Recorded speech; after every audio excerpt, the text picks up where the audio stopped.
식당 알바가 여기 왜 있어? 도둑질까지 해. 제가 안 했어요. 정말이에요. 저 아이를 누가 끌어내라고 했습니까?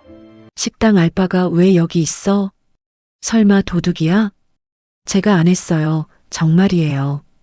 그 말이 제 입에서 나온 건 분명했습니다. 그런데 목소리가 너무 작아서 제 귀에조차 닿지 않았습니다. 수백 개의 눈이 한꺼번에 저를 향했고 그 시선들 속에는 동정도 궁금함도 없었습니다. 오직 경멸뿐이었습니다. 누군가 제 팔을 잡았고 저는 그 자리에서 끌려나가고 있었습니다. 두 아이를 둔 가장인데 회사 사정으로 권고사직 당했습니다. 막막한 마음에 시작한 채널인데 여러분의 구독 하나가 저희 가족에게 희망이 됩니다. 구독, 좋아요, 알림 설정 꼭 부탁드려요. 샹들리에 불빛이 눈앞에서 빙글 돌았습니다. 제 발밑에는 붉은 카펫이 깔려 있었는데 그게 마치 저를 집어삼키려는 것처럼 느껴졌습니다. 그런데 그 일이 벌어지기 며칠 전까지만 해도 제 하루는 지극히 평범했습니다. 아니, 평범하다고 믿으려 했습니다. 매일 새벽 4시면 알람보다 먼저 눈이 떠졌습니다. 수원 외곽, 낡은 다세대 주택 반지하 방에서 시작되는 하루였습니다. 천장에서 올려다 보이는 작은 창으로는 아직 아침빛조차 들어오지 않았고 복도, 형광등만 금이 간 유리 너머로 희미하게 비쳤습니다. 이불을 걷어내면 시린 공기가 온몸을 감쌌습니다. 겨울은 아니었지만 반지하는 늘 한기가 서려 있었습니다. 가장 먼저 하는 일은 할아버지 방문을 여는 것이었습니다. 판석 할아버지는 만성 폐질환으로 늘 기침을 달고 사셨습니다. 마른 기침 소리가 새벽 공기 속에 퍼지면 저는 부엌으로 가서 미음을 끓였습니다. 가스레인지 옆에는 병원 영수증이 고무줄로 묶여 있었고 그 옆에는 밀린 공과금 고지서가 쌓여 있었습니다. 저는 그것들을 볼 때마다 고개를 돌렸습니다. 바라보면 숨이 막힐 것 같았기 때문입니다. 할아버지께 미움을 건네면 몇 숟가락 드시다가 꼭 제 얼굴을 한참 바라보셨습니다. 그 눈빛에는 미안함과 걱정이 뒤섞여 있었습니다. 그리고 가끔 이런 말씀을 하셨습니다. 아버지 이야기였습니다. 건설 현장에서 일하다 돌아가신 아버지 할아버지는 그분을 떠올릴 때면 항상 같은 말을 하셨습니다. 손이 큰 사람이었다고, 가진 건 없어도 남한테 내밀 줄 아는 손을 가졌다고. 저는 그 말을 들을 때마다 가슴 한쪽이 먹먹해졌습니다. 아침을 마치면 서둘러 집을 나섰습니다. 첫 번째 일터는 역 근처 작은 분식집이었습니다. 오전 내내 서빙을 하고 설거지를 하면 오후에는 곧바로 케이터링 업체로 이동했습니다. 버스를 2번 갈아타야 했고 도착하면 이미 다리가 무거웠습니다. 그래도 멈출 수 없었습니다. 할아버지 약값, 병원비, 월세. 멈추면 전부 무너져 내린 것 같았습니다. 그날 밤 집에 돌아왔을 때 할아버지는 이미 주무시고 계셨습니다. 저는 부엌 한쪽에 앉아 찬물을 한 잔 마시며 창 밖을 바라봤습니다. 골목 가로등 불빛이 희미하게 비쳤습니다. 하루를 버텼다는 안도감과 내일도 같은 하루가 기다린다는 무게가 동시에 어깨를 눌렀습니다. 저는 그렇게 매일을 버티고 있었습니다. 그날 밤은 유독 할아버지의 기침이 심했습니다. 새벽까지 마른 기침이 이어졌고 저는 물을 가져다 드리며 등을 쓸어드렸습니다. 할아버지는 물을 한 모금 드신 뒤 한참 동안 제 손을 꼭 잡고 계셨습니다. 그 손의 힘이 예전 같지 않다는 걸 느꼈습니다. 점점 가늘어지는 손가락이 시간이 얼마 남지 않았다는 걸 말해주는 것 같아서 가슴이 서늘해졌습니다. 다음 날 아침 할아버지가 갑자기 침대 밑에서 오래된 양철 과자 상자를 꺼내셨습니다. 녹이 슬고 모서리가 찌그러진 상자였습니다. 한 번도 본 적이 없는 물건이었습니다. 할아버지는 상자를 내밀며 말씀하셨습니다. 아버지가 마지막에 자기한테 맡긴 것이라고, 정말 힘들 때 열어보라고 했다고, 그동안은 제가 아직 어리다고 생각해서 안 줬다고 하셨습니다. 저는 잠시 망설이다 뚜껑을 열었습니다. 안에는 두 가지가 들어 있었습니다. 하나는 멈춰선 낡은 손목시계였습니다. 가죽 밴드가 갈라져 있었고 유리에는 잔 흠집이 나 있었습니다. 시계를 뒤집어 보니 뒷면에 작은 글씨가 새겨져 있었습니다. YS라는 이니셜. 두 글자였습니다. 누구의 것인지 알 수 없었습니다. 또 하나는 사진 한 장이었습니다. 두 남자가 작업복 차림으로 어깨동무를 하고 있는 사진이었습니다. 한 사람은 아버지였습니다. 젊고 건강해 보이는 아버지가 환하게 웃고 있었습니다. 그 옆에 선 중년 남자는 작업복을 입고 있었지만 어딘가 평범한 노동자 같지 않은 분위기가 있었습니다. 눈빛이 또렷하고 자세가 반듯했습니다. 사진 뒷면에는 아버지의 글씨가 적혀 있었습니다. 짧은 문장이었습니다. 정말 힘들 때 이 사람을 찾아라. 약속을 지키는 사람이다. 저는 그 글을 몇 번이고 다시 읽었습니다. 아버지가 어떤 마음으로 이 메모를 남기셨을까? 누구를 말하는 것일까? 가슴이 먹먹했지만 동시에 이상한 떨림이 느껴졌습니다. 그러나 곧 고개를 저었습니다. 지금은 일이 먼저였습니다. 저는 상자를 닫고 서랍 깊숙이 넣어두었습니다. 그날 저녁 케이터링 업체에 도착하자마자 팀장 구본철이 저를 불렀습니다. 그는 서류를 뒤적이다가 툭 던지듯 말했습니다. 내일부터 분당 컨벤션 센터에 들어간다고. 동해그룹 창립 60주년 자선만찬이 열리는데 인력이 모자라서 제가 차출됐다고 했습니다. 컨벤션 센터라는 말에 잠깐 멍해졌습니다. 한 번도 가본 적 없는 곳이었습니다. 팀장은 제 표정을 보더니 코웃음을 쳤습니다. 착각하지 말라고. 저 같은 서빙 알바가 가는 건 주방 뒤쪽이라고. 괜히 연회장 근처에 얼쩡거리지 말라고 했습니다. 집으로 돌아오는 버스 안에서 자꾸만 아까 본 사진이 떠올랐습니다. 그리고 동해그룹이라는 이름이 이상하게 머릿속에서 맴돌았습니다. 설명할 수 없는 감정이었습니다. 마치 내일 그곳에서 무언가가 기다리고 있는 것 같은 예감. 그날 밤 저는 서랍을 다시 열었습니다. 그리고 사진을 꺼내 가방 안쪽 주머니에 넣었습니다. 왜 그랬는지는 저도 모릅니다. 다만 두고 갈 수가 없었습니다. 다음 날 아침은 평소보다 일찍 시작됐습니다. 수원에서 분당까지 가려면 버스를 2번 갈아타야 했습니다.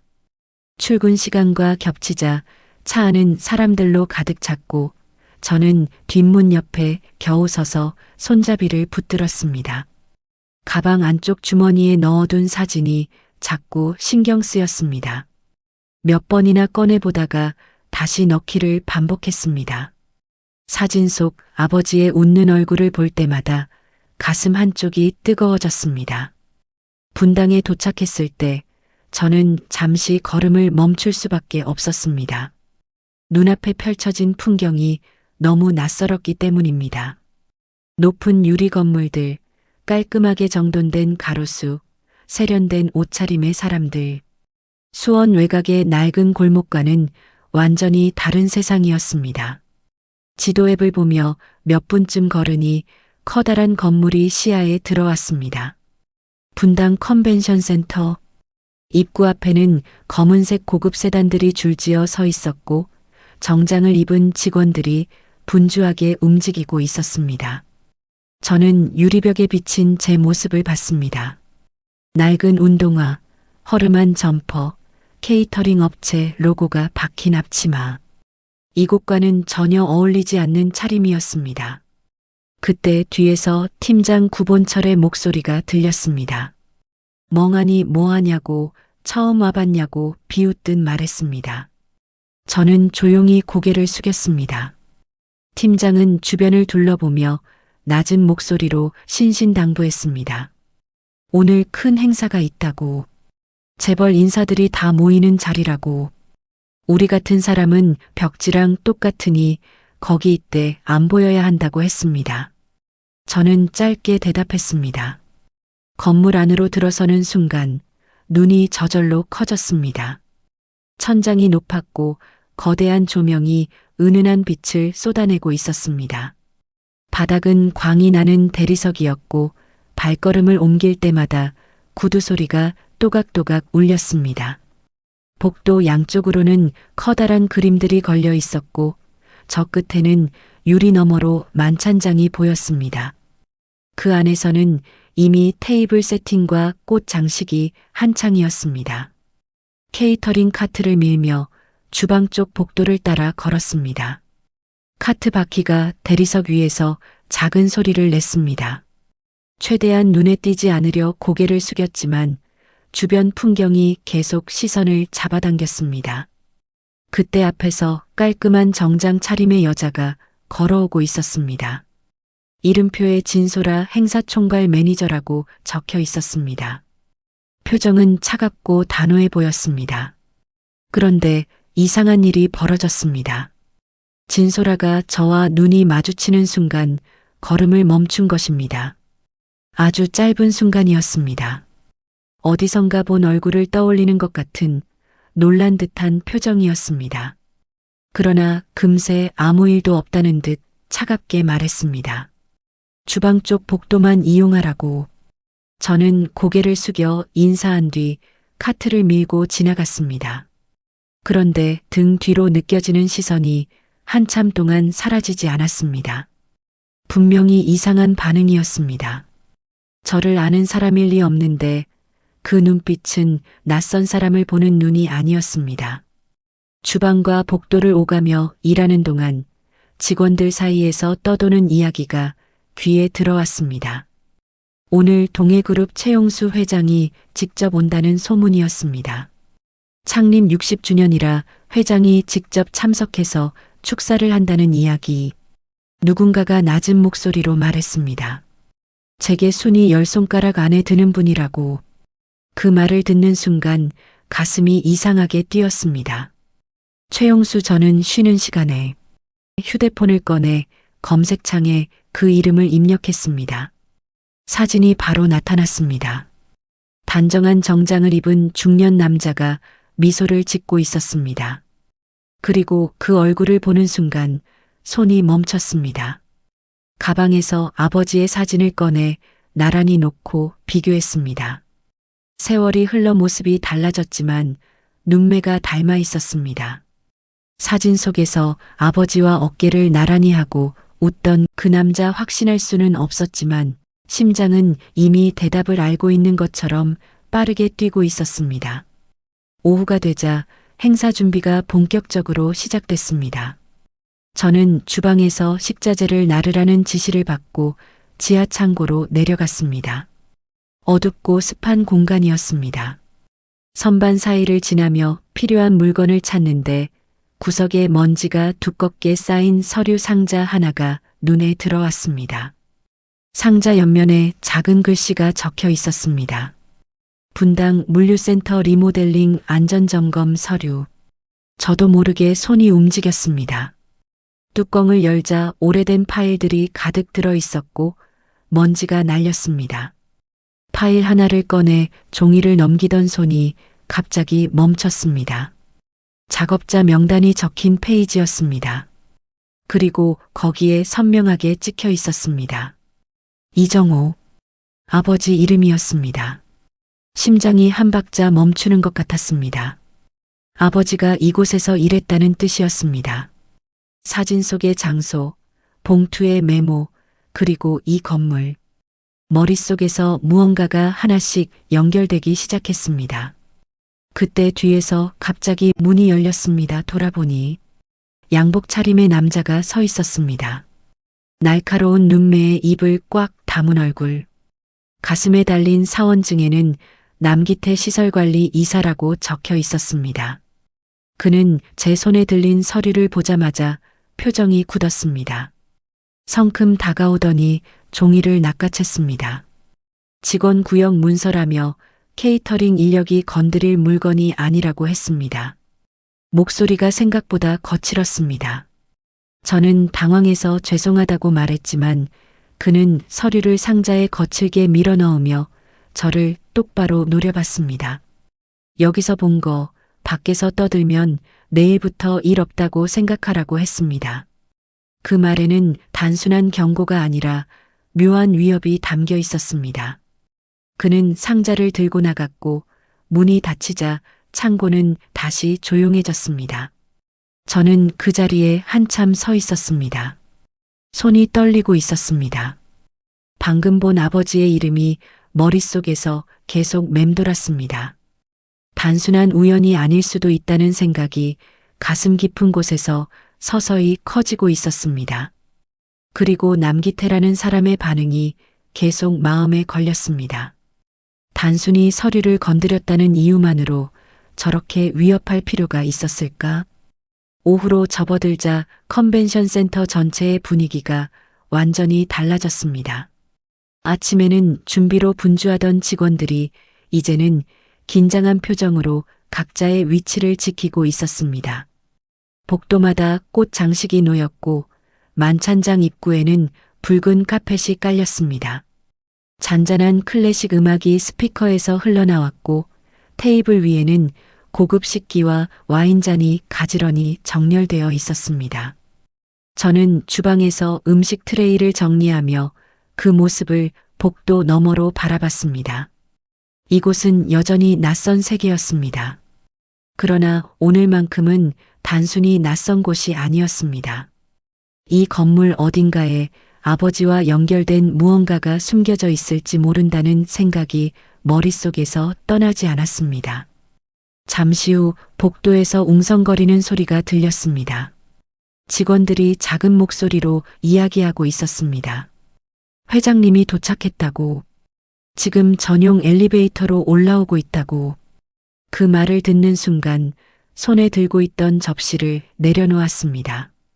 심장이 갑자기 빠르게 뛰기 시작했습니다. 복도 끝에서 경호원들이 움직이기 시작했습니다. 정장을 입은 임원들이 일렬로 서서 누군가를 맞이할 준비를 하고 있었습니다. 엘리베이터 문이 열리고 경호원 몇 명이 먼저 나왔습니다. 그리고 그 뒤에서 한 남자가 천천히 걸어 나왔습니다. 은회색 머리카락, 단정한 정장, 차분하지만 묵직한 분위기. 최용수 회장이었습니다. 숨이 멈추는 것 같았습니다. 휴대폰 화면에서 봤던 얼굴과 아버지 사진 속 남자의 얼굴이 동시에 떠올랐습니다. 완전히 같지는 않았지만 특히 눈빛이 닮아 있었습니다. 카트 손잡이를 꽉 잡았습니다. 가슴이 쿵쿵 뛰었습니다. 그때 만찬장 안에서 안내방송이 흘러나왔습니다. 동해그룹 창립 60주년 자선만찬이 곧 시작된다는 내용이었습니다. 손님들이 하나둘 입장하기 시작했고 경매 행사와 축사가 차례로 진행될 것이라는 안내가 이어졌습니다. 이제 아니면 기회가 없을지도 모른다는 생각이 들었습니다. 오늘 이 건물을 나가면 다시는 회장을 가까이서 볼 수 없을 것이라는 확신이 들었습니다. 저는 만찬장 입구 쪽으로 한 걸음 다가갔습니다. 바로 그때 누군가 앞을 가로막았습니다. 진소라였습니다. 표정은 여전히 차가웠지만 눈빛은 아까보다 훨씬 복잡해 보였습니다. 어디 가는 거냐고 물었습니다. 저는 잠시 망설이다가 대답했습니다. 회장님께 잠깐 드릴 말씀이 있다고. 진소라의 눈이 크게 흔들렸습니다. 저는 떨리는 목소리로 한마디를 더했습니다. 아버지 이야기라고. 그 말이 떨어지는 순간 진소라의 얼굴이 완전히 굳었습니다. 몇 초 동안 아무 말도 하지 못하더니 결국 차갑게 돌아서며 말했습니다. 지금은 안 된다고. 행사가 끝난 뒤에 이야기하라고. 저는 그 자리에 멈춰 서 있었습니다. 가슴이 답답해졌습니다. 그런데 저는 몰랐습니다. 복도 반대편에서 남기태가 이 장면을 처음부터 끝까지 지켜보고 있었다는 것을, 그리고 그가 누군가에게 조용히 전화를 걸고 있었다는 것을, 만찬장 안에서는 경매가 시작되고 있었고 저는 아직 알지 못했습니다. 제 인생에서 가장 긴 밤이 이제 막 시작되고 있다는 것을. 만찬장 안에서는 경매가 한창이었습니다. 고급 미술품, 한정판 보석, 빈티지 와인 같은 것들이 하나씩 무대에 올라올 때마다 손님들이 손을 들어 가격을 올렸습니다. 저는 복도에서 그 모습을 멀리 바라보며 다시 한번 마음을 다잡고 있었습니다. 회장님께 다가갈 방법을 찾아야 했습니다. 오늘이 아니면 정말 기회가 없을 것 같았습니다. 그런데 바로 그 순간 만찬장 안에서 갑자기 소란이 일어났습니다. 누군가 다급한 목소리로 외쳤습니다. 경매 물품 중에서 가장 값비싼 명품 시계가 사라졌다는 것이었습니다. 수천만 원짜리 한정판 시계였습니다. 만찬장 분위기가 순식간에 어수선해졌습니다. 직원들이 당황한 얼굴로 뛰어다니기 시작했고 보안 요원들이 복도까지 나와 주변을 수색하기 시작했습니다. 몇 분이 지나지 않아 누군가 큰 소리로 외쳤습니다. 찾았다고. 사람들의 시선이 한꺼번에 한 곳으로 쏠렸습니다. 바로 제 케이터링 카트였습니다. 보안 요원이 카트 아래쪽을 가리켰고 거기서 반짝이는 시계 상자가 나왔습니다. 순간 복도의 공기가 얼어붙었습니다. 저는 그 시계를 본 적도 없었습니다. 만져본 적은 더더욱 없었습니다. 그런데 그것이 제 카트 밑에 있었습니다. 머릿속이 하얘졌습니다. 무슨 일이 벌어지고 있는 건지 이해할 수가 없었습니다. 팀장 구본철이 가장 먼저 달려왔습니다. 시계를 보자마자 눈을 크게 뜨더니 저를 노려보며 소리를 질렀습니다. 이게 뭐냐고. 주변에서 웅성거림이 커졌습니다. 몇몇 직원들이 피식 웃었고 누군가 낮은 목소리로 중얼거렸습니다. 식당 알바가 역시. 그 말이 칼처럼 귀에 꽂혔습니다. 보안 요원 2명이 제 앞으로 다가왔습니다. 한 명이 낮은 목소리로 말했습니다. 잠깐만 움직이지 말라고. 저는 아무 말도 하지 못한 채 그 자리에 서 있었습니다. 손이 떨렸지만 무슨 말을 해야 할지 떠오르지 않았습니다. 겨우 입을 열었습니다. 제가 안 했다고. 그러나 목소리가 너무 작았습니다. 아무도 듣지 않았습니다. 구본철이 그 기회를 놓치지 않았습니다. 주변 사람들에게 들리도록 크게 말했습니다. 식당 알바가 만찬장 앞까지 와서 도둑질까지 했다고. 그 말이 복도에 울려 퍼졌습니다. 얼굴이 뜨거워졌습니다. 모욕감보다 억울함이 더 크게 밀려왔습니다. 저는 아무것도 하지 않았는데 이미 모든 사람의 눈에 범인이 되어 있었습니다. 보안 요원이 무전기로 보고하는 소리가 들렸습니다. 분실 물품 발견, 위치는 만찬장 복도라고. 몇 초 뒤 다른 보안 요원들이 더 몰려왔습니다. VIP 손님 몇 명이 복도까지 나와 불쾌한 표정으로 상황을 지켜보고 있었습니다. 그들의 눈에 저는 행사 분위기를 망친 문제 그 자체였습니다. 진소라가 굳은 얼굴로 다가와 보안 요원에게 물었습니다. 정확히 어디서 발견됐냐고. 카트 아래 식기 사이에서 나왔다는 대답이 돌아왔습니다. 진소라는 잠시 저를 바라봤습니다. 그 눈빛에는 분명히 갈등이 있었습니다. 그러나 상황이 상황인지라 아무 말도 하지 못했습니다. 그리고 조금 떨어진 곳에서 남기태가 팔짱을 낀 채 서 있었습니다. 그의 입가에 아주 희미한 미소가 스쳐 지나가는 것을 저는 분명히 봤습니다. 그 순간 머릿속에서 한 가지 생각이 번개처럼 스쳤습니다. 이건 누군가가 꾸민 일이라는 것을 하지만 그것을 증명할 방법은 아무것도 없었습니다. 구본철이 제 팔을 거칠게 잡았습니다. 당장 끌고 나가겠다며 소리를 질렀습니다. 저는 끌려가면서도 계속 말했습니다. 안 했다고. 정말 아니라고. 그러나 그 말을 듣는 사람은 아무도 없었습니다. 복도를 지나는 동안 스쳐가는 시선들이 피부에 꽂히는 것 같았습니다. 몇몇 사람들은 노골적으로 얼굴을 찡그렸고 누군가는 고개를 절레절레 흔들었습니다. 그때 가방이 어깨에서 미끄러졌습니다. 바닥에 떨어지면서 지퍼가 열렸고 안쪽 주머니에 넣어둔 아버지 사진이 바닥으로 흘러나왔습니다. 저는 순간적으로 몸을 숙여 사진을 집으려 했지만 팔이 잡혀 있어서 쉽지 않았습니다. 대리석 바닥 위에 놓인 아버지의 사진 젊은 시절. 환하게 웃고 있는 아버지의 얼굴이 조명 아래에서 선명하게 보였습니다.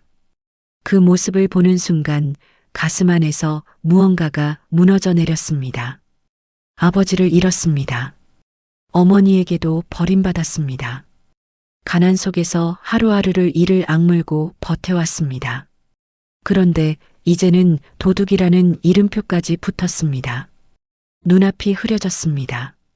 이제 정말 더 이상 버틸 곳이 없는 것 같았습니다. 바로 그때였습니다. 만찬장 안쪽에서 갑자기 움직임이 멈췄습니다. 음악이 끊겼고 사람들의 웅성거림이 잦아들었습니다. 복도로 통하는 문이 열리더니 경호원들이 먼저 양쪽으로 길을 열었습니다. 그리고 그 뒤에서 한 남자가 천천히 걸어 나왔습니다. 최용수 회장이었습니다. 처음에는 단순히 소란의 원인을 확인하러 나온 것처럼 보였습니다. 그러나 몇 걸음 다가온 순간 그의 시선이 멈췄습니다. 저를 본 것이 아니었습니다. 바닥에 떨어진 사진을 본 것이었습니다. 그리고 다시 제 얼굴을 올려다봤습니다. 그의 걸음이 완전히 멈췄습니다. 주변 사람들도 동시에 조용해졌습니다. 회장의 눈이 제 얼굴을 오래 바라보고 있었습니다. 마치 먼 기억 속에서 무언가를 끌어내려는 것처럼 몇 초 동안 아무 말도 하지 않았습니다. 구본철은 여전히 제 팔을 잡은 채 얼른 고개를 숙이며 말했습니다. 죄송하다고. 직원 하나가 물건을 훔쳐서 지금 내보내는 중이라고. 그 순간 최용수 회장이 입을 열었습니다. 목소리는 크지 않았습니다. 그러나 복도 전체가 들을 만큼 또렷했습니다. 저 아이를 누가 끌어내라고 했느냐고. 그 한마디에 복도의 공기가 완전히 얼어붙었습니다. 구본철의 손이 제 팔에서 느슨해졌습니다. 보안 요원들도 서로 얼굴을 바라보며 멈칫했습니다. 회장은 천천히 제 쪽으로 걸어왔습니다. 그리고 바닥에 놓인 사진을 내려다봤습니다. 그 사진을 본 순간 회장의 표정이 완전히 바뀌었습니다. 굳어진 얼굴 위로 무언가 깊은 감정이 스쳐 지나갔습니다. 저를 바라보며 낮은 목소리로 물었습니다. 이름이 뭐냐고. 겨우 대답했습니다. 이하은이라고. 그리고 회장이 다시 물었습니다. 아버지 이름이 혹시 이정우가 아니냐고. 그 이름을 듣는 순간 제 심장이 멈추는 것 같았습니다. 아무도 모를 거라고 생각했던 이름이었습니다. 고개를 끄덕이는 것이 전부였습니다. 회장은 잠시 눈을 감았습니다. 그리고 주변을 돌아보며 단호하게 말했습니다. 행사는 잠시 중단한다고. 그리고 이 사람을 VIP 응접실로 안내하라고 지시했습니다. 조금 전까지 도둑 취급을 받던 식당 알바가 갑자기 회장의 지시로 VIP 응접실로 가게 된 것입니다. 주변 사람들의 표정이 일제히 바뀌었습니다. 구본철은 아무 말도 하지 못한 채 멍하니 서 있었습니다. 회장은 마지막으로 조용히 덧붙였습니다. 그 시계 사건도 자신이 직접 확인하겠다고. 저는 아직 아무것도 이해하지 못한 채 열리는 문을 따라 안으로 걸어 들어갔습니다. VIP 응접실 문이 닫히자 복도의 소란이 마치 다른 세계의 일처럼 멀어졌습니다. 방 안에는 부드러운 조명이 켜져 있었고 두꺼운 카펫이 바닥을 덮고 있었습니다. 조금 전까지 수백 개의 시선 앞에서 끌려나가던 제가 이제 이런 공간에 서 있다는 것이 현실처럼 느껴지지 않았습니다. 방 안에는 최용수 회장과 진소라, 그리고 몇 명의 임원이 함께 들어와 있었습니다. 문 앞에는 보안 요원들이 조용히 서 있었습니다. 회장은 천천히 소파 쪽으로 걸어가 앉았습니다. 그리고 저를 바라봤습니다. 그 눈빛에는 호기심이 아니라 오래된 기억을 꺼내려는 무거움이 담겨 있었습니다. 잠시 침묵이 흐른 뒤 회장이 천천히 입을 열었습니다. 이정호 정말 그 사람의 딸이 맞느냐고. 저는 고개를 숙였다가 다시 들었습니다. 맞다고 대답했습니다. 방 안의 공기가 묘하게 무거워졌습니다. 회장은 깊게 숨을 들이쉬었습니다. 그리고 눈을 잠시 감았다 떴습니다. 말을 시작했습니다. 몇 년 전, 지금 이 컨벤션 센터가 세워지기 전 같은 자리에 대형 물류센터가 있었다고 했습니다. 그곳이 대규모 리모델링 공사를 하던 때였다고. 자신은 현장을 점검하러 왔었고 그날 어린 손자도 함께 데리고 있었다고 했습니다. 그날 현장에서 구조물 일부가 무너졌다고 했습니다. 응접실이 완전히 조용해졌습니다. 사고 직전에 아버지가 위험을 발견하고 소리를 질렀다고 했습니다. 회장의 손자를 먼저 밀어내 대피시키고 마지막까지 남아서 다른 작업자들을 밖으로 내보냈다고. 그 덕분에 손자는 살았다고 했습니다. 하지만 아버지는 그 사고로 크게 다쳤다고. 회장의 목소리는 차분했지만 분명히 떨리고 있었습니다. 저는 손이 천천히 떨리기 시작했습니다. 살아생전 아버지에게서 한 번도 들어본 적 없는 이야기였습니다. 아버지는 항상 그냥 사고였다고만 말했고 회사에서도 그렇게 처리했습니다. 회장은 말을 이었습니다. 자신이 사고 경위를 나중에야 자세히 알게 됐다고. 당시 보고가 제대로 올라오지 않았고 사건 기록도 이상하게 정리되어 있었다고. 아버지의 가족을 찾으려 했지만 이미 이사를 간 뒤였고 연락처도 끊겨 있었다고 했습니다. 기록이 전부 사라져 있었다고. 누군가 의도적으로 사건을 덮고 있었다고 했습니다. 그 순간 방 안의 시선이 한 곳으로 향했습니다. 문 근처에 서 있던 남기태였습니다. 회장이 천천히 그를 바라보며 말했습니다.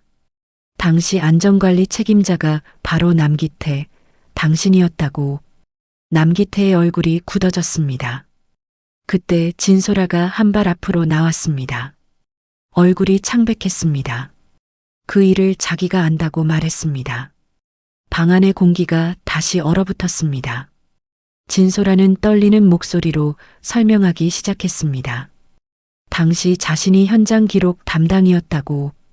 아버지가 사고 전에 여러 차례 안전 문제를 보고했다고. 구조물이 버티지 못할 거라고, 작업을 멈춰야 한다고 경고했다고.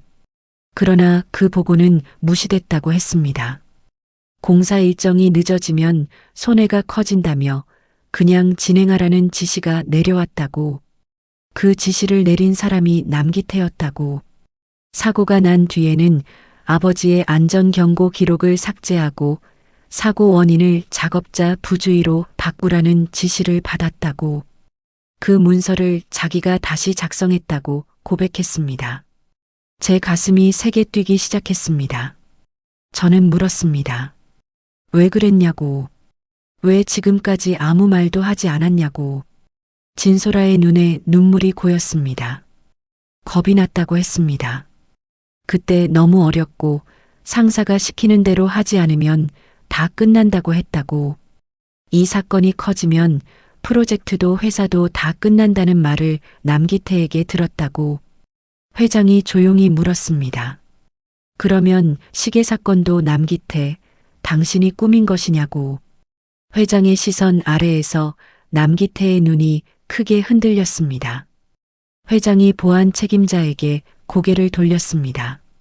CCTV를 확인했느냐고. 보안 책임자가 태블릿을 켜 영상을 보여줬습니다.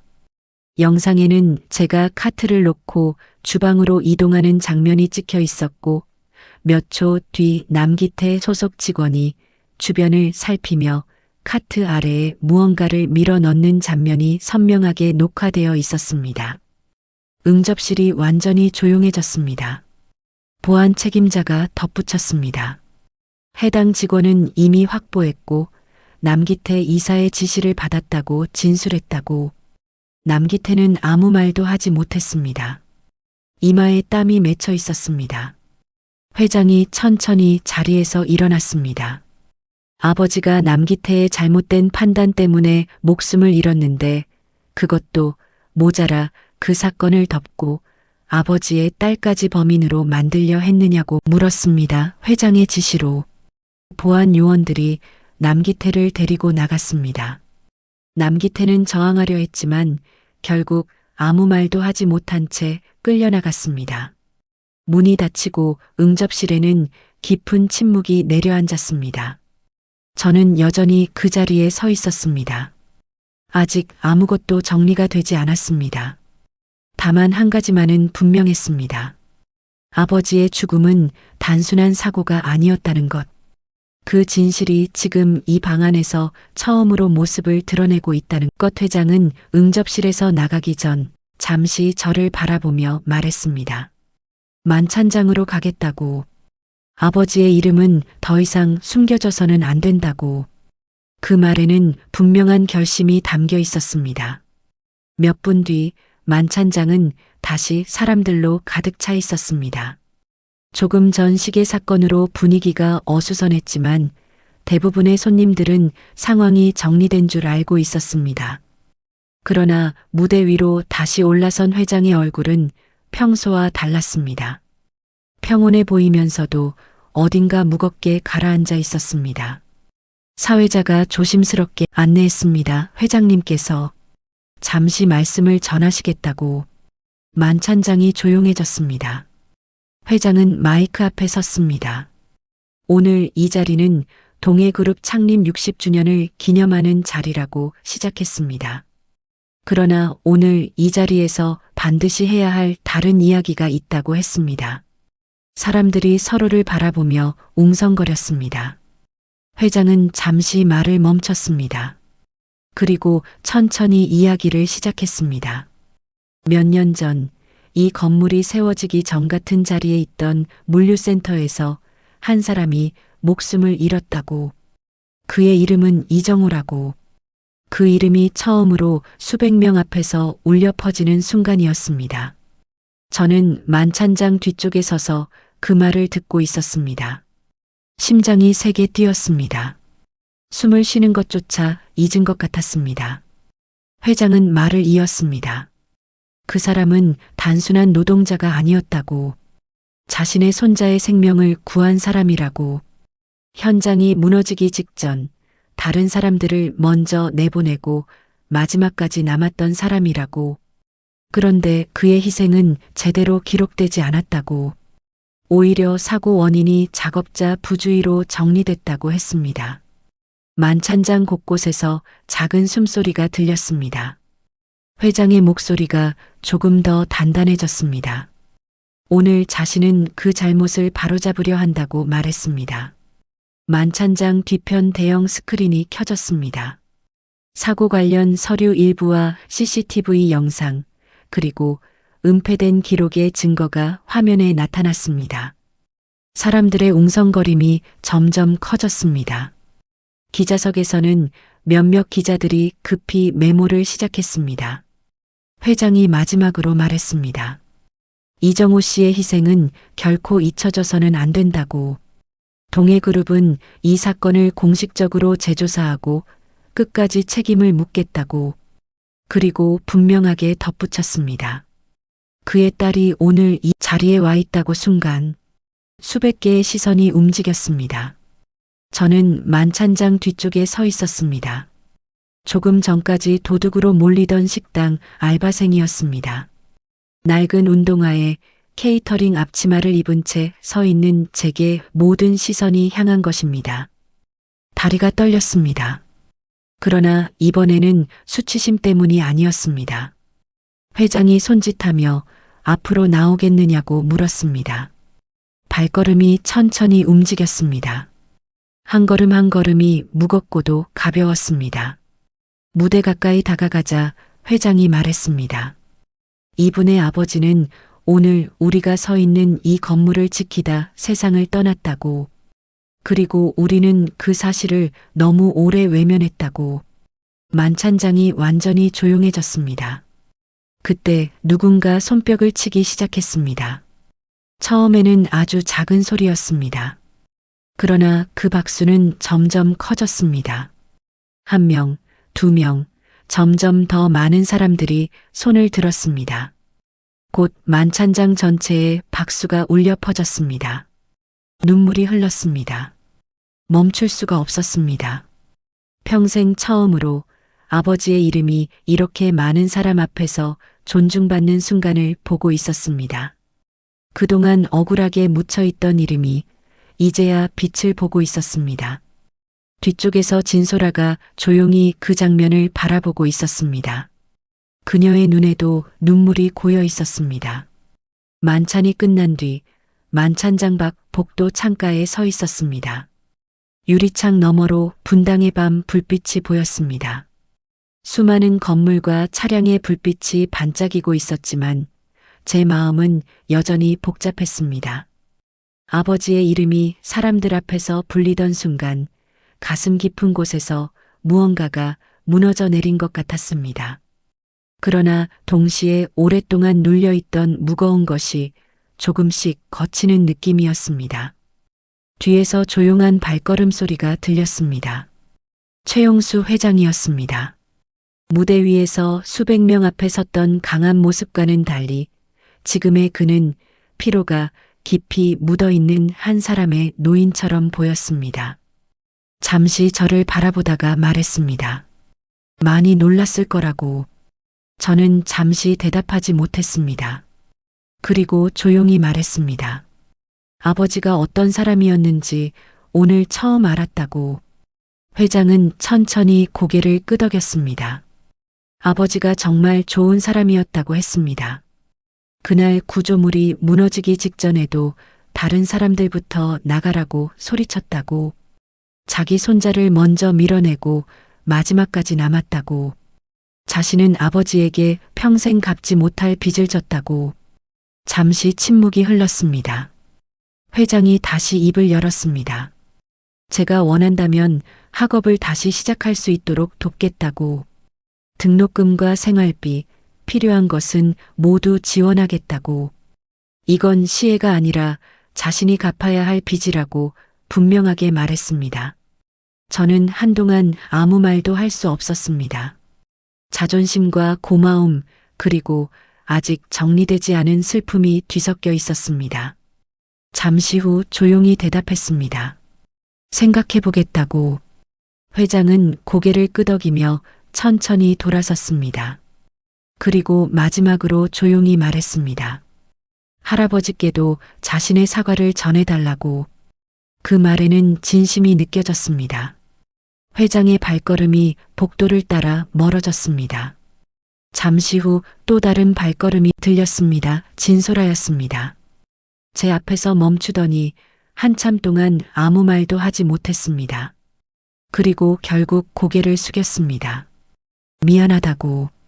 그 짧은 말이 무겁게 울렸습니다. 저는 한동안 아무 말도 하지 않았습니다. 그리고 천천히 대답했습니다. 지금 당장은 용서하기 어렵다고. 진소라의 어깨가 작게 떨렸습니다. 그러나 고개를 끄덕였습니다. 잠시 후 제가 한마디를 덧붙였습니다. 이제는 숨지 말고 살라고. 그 말에 진소라의 눈에서 눈물이 흘렀습니다. 아무 말 없이 고개를 숙인 채 돌아섰습니다. 컨벤션 센터를 나왔을 때 밤 공기가 차가웠습니다. 그런데 이상하게도 마음은 조금 가벼워져 있었습니다. 며칠 뒤 수원의 작은 집에서 할아버지와 함께 식탁에 앉아 있었습니다. 그날 있었던 일을 처음부터 끝까지 이야기했습니다. 판석 할아버지는 조용히 듣고 계셨습니다. 이야기가 끝나자 한참 동안 아무 말도 하지 않으셨습니다. 그리고 마지막에 말씀하셨습니다. 정우는 원래 그런 사람이었다고, 남 먼저 챙기는 놈이었다고. 할아버지의 눈에도 눈물이 고였습니다. 잠시 뒤 할아버지가 덧붙이셨습니다. 제가 다시 공부하면 아버지가 제일 기뻐할 거라고.